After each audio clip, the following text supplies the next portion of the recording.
Thurles. Now, Tipperary Town and Carrick-on-Suir have been deemed unemployment black spots of Tipperary.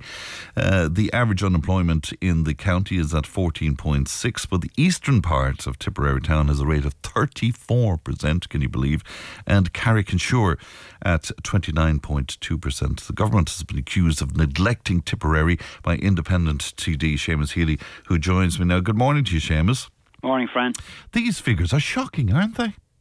Absolutely, Fran. And actually, the figures that you've just given are unfortunately only the tip of the iceberg, because when you look a little more closely at the statistics provided by the Central Statistics Office, we find that every large town in Tipperary, and indeed almost every large village in Tipperary, have unemployment levels way above the national average.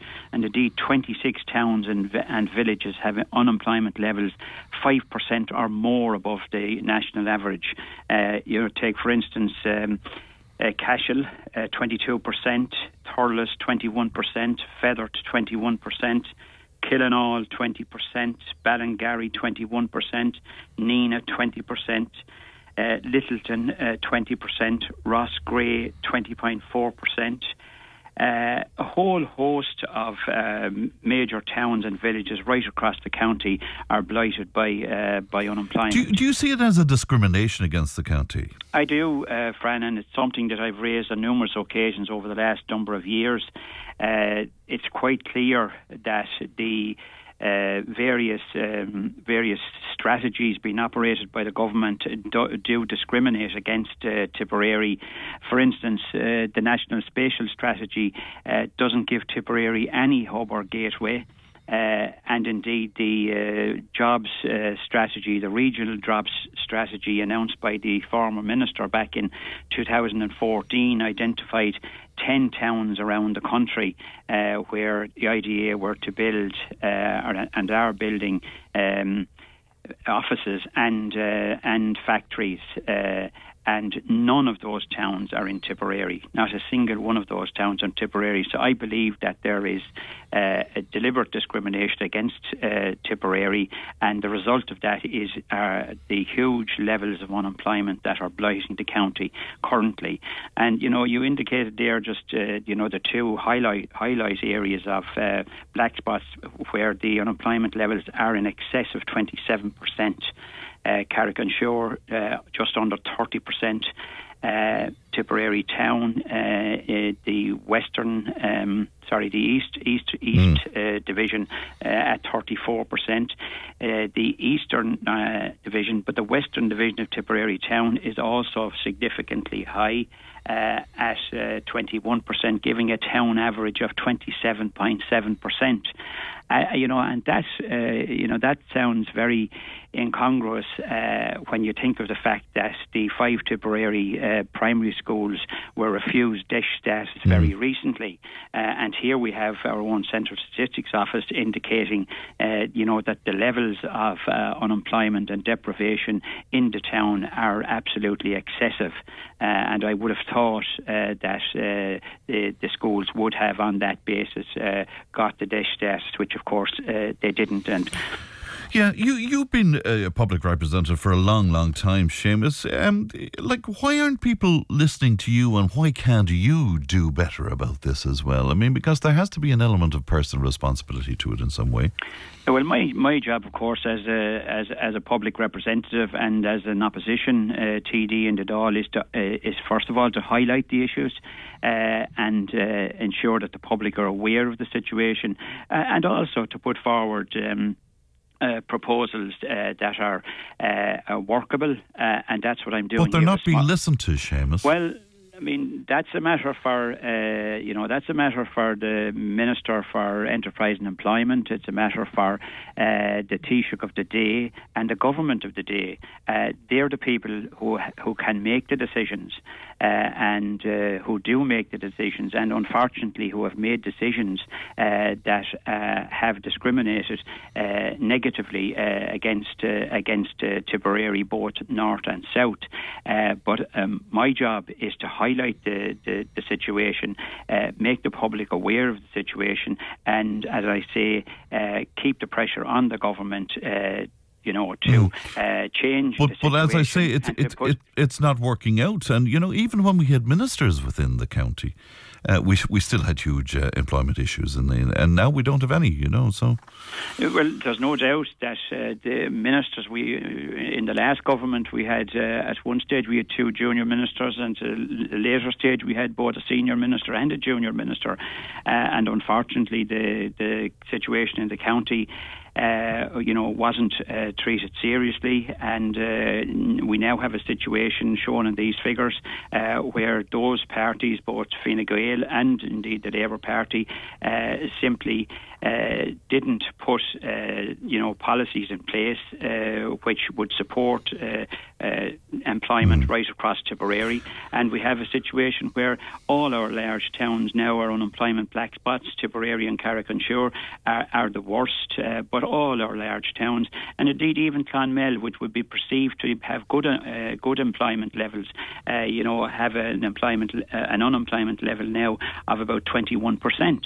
And that might surprise a lot of people. Absolutely, it would. I think, as I said, there is a perception out there that Clonmel would have good employment levels. There are a number of industries in the town, high-profile industries with a lot of employment in those particular industries. But when you look at the figures, Clonmel, West Durban, for instance, 25.4% unemployment, East Durban 17.2%, which would be about an average of 21.3%. But these figures arise out of policies that have been put in place by successive governments, which have effectively discriminated against Tipperary, and has now produced a situation where all our large towns and all our large villages have unemployment levels way above the national average. Quite a few texts coming in, Seamus, from the Thurles area. Have you got stats on Thurles there in front of you? I do. Thurles, 21.3%, which is what same as Clonmel. Yes, same as Clonmel. I would have thought that would have been higher, because a lot of people onto us to say that they haven't gotten any factories to replace all that has been closed down since the 1970s. And that would be true. But the figure here for the Central Statistics Office is 21.3%. Nina would be 20%. Roscrea 20.4%. Cashel, which is again one, 22.6%. But there's a responsibility, obviously, on the government of today and the minister of today to ensure that Tipperary has at least a level playing pitch, and that means, giving hubs and gateways to Tipperary, giving towns additional both office accommodation and industrial space for employment. But there is also things that the government itself can do in relation, for instance... infrastructure is the big thing, isn't it? Absolutely. That's the point I'm just about to make. And particularly in the area of housing, where we have an emergency. Yeah. But that's a national emergency, isn't it? Well, there is a national emergency, obviously, but there is a local emergency as well. And I'm sure I certainly have people into my office on a daily basis who are now homeless, or who are sleeping on couches, or doubling up with family or friends. There's something like 3,100 families on the local authority housing list in the county. Now, if the government built social houses, allowed the local authorities to build houses. And remember, we didn't build one council house in Tipperary last year. This would be a win-win situation for everyone. It would provide employment. I mean, you take a town like Tipperary town. You can't get through the town where traffic is concerned. It's a huge issue in terms of making it an attractive proposition, I suppose, to businesses as well. Absolutely. The kind of things that you're talking about in relation to infrastructure are housing, roads, schools and hospitals.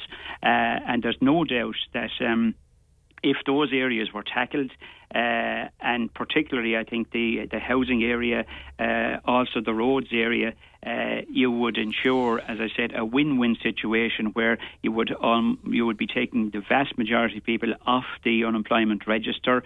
You would be saving on social welfare payments. You would be getting revenue into the state by way of PAYE and USC. Can I put something to you will be providing houses for people who badly need those houses. Can I put something from David in Clonmel, who texted in, and he says Deputy Healy is damning his own record when he speaks about the failure to bring growth to Tipperary. He's not being listened to because his proposals are socialist nonsense that ignores plain economic realities. Deputy Healy is like an old but completely ineffective guard dog, harmless to man and beast. Well, look, this gentleman obviously is entitled to his view, but what I'd say to you is this: what I'm saying here is the result, and what in fact the Central Statistics Office is saying, which is more pertinent, an independent agency is saying, is the result of policies pursued by Fianna Fáil, by Fine Gael and by the Labour Party over the last number of years. So the result of those policies is huge levels of unemployment right across the county, huge levels of housing. But do you see your job as just to point out and highlight that? Is that what you see? There's two things that I need to do. First of all, obviously, is to highlight the situation. But I've also said that I should make proposals, which I have just been doing. I would be suggesting, as I've said, that the government should first of all ensure that there are hubs and gateways in Tipperary like there are in other counties. I'm suggesting that the government, and it's the government's business and the government's job to do this, identify towns in Tipperary where the IDA will build both offices and factories like they're doing in 10 other towns. But is there not any onus on somebody like yourself, Seamus, to jump on a plane and go somewhere and talk to people and talk up Tipperary and say, listen, you need to come here?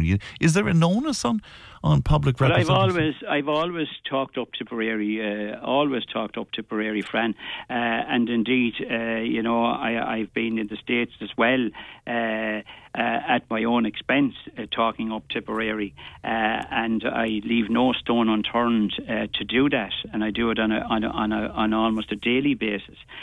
But the decisions that need to be made in relation to employment and unemployment in Tipperary are decisions of government, are decisions of ministers, and are decisions of the Taoiseach of the day. And the question of building houses, the local authorities have to be allowed to build houses, and the Minister for Housing has to allow Tipperary County Council to deal with the huge problem that we have in relation to housing, which is a problem which would not just solve the housing crisis, but would also give employment and would also give additional monies into the exchequer. Similarly so in relation to roads, similarly so in relation to schools and to hospitals. All right. Seamus, thanks for talking to us today. That is Deputy Seamus Healy speaking to us this morning, 1800.